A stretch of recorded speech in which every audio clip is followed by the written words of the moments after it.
Biology Crash Course Chapter 3 Form 4. Okay, now we will talk about the last part of the chapter, which is regarding to osmosis. Firstly, you need to know about what is hypotonic. Hypotonic solution, you see, when we describe all this hypotonic, we are describing like this is a cell. We are describing it outside of the cell, the surrounding outside of the cell. So hypotonic is when there's like less concentrated with solute. So this means a high water concentration. You see, I always prevent myself from mixing up by just thinking about the water. Hypotonic is a lot of water. So the water will go into the cell. And yeah, because of there's a lot of water, as I said, large volume, lesser solutes. Okay, so now in this case, we have talked about this already.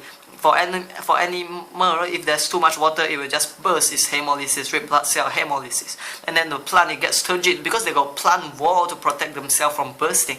And then after you have your hypertonic solution, which is like a lot of solutes, so this means only a little bit of water. Remember it through water, hypertonic means less water.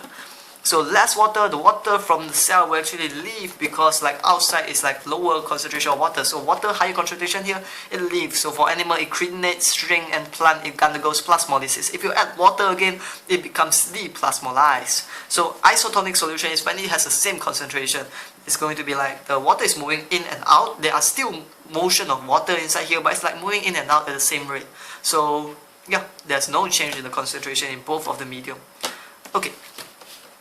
Now, there will be a few essay questions, so we'll go through all these essay questions right now. But firstly, let's talk about the key reporting. We are talking about that already. Osmosis. Okay, osmosis, they will always give you 3 marks, and that 3 marks, firstly, is you have to talk about the net movement of freely moving water. Well, which means, okay, let's ignore what I just said. You have to talk about the hypertonic and the hypotonic solution. Then afterward, you just say that it flows from which way to which way through osmosis. And then thirdly, you have to talk about the condition of the cell, what happens to the cell. Okay, so after that, it will be like, yeah, basically that's regarding osmosis.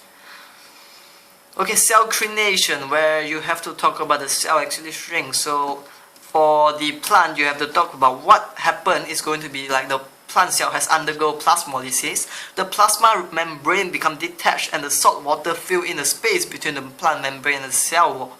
Then explain why does that happen is when the solution is hypertonic to self-sap. Then you say the same thing that we say to osmosis. Hypertonic diffuse out, and then the condition of that particular cell. That's it.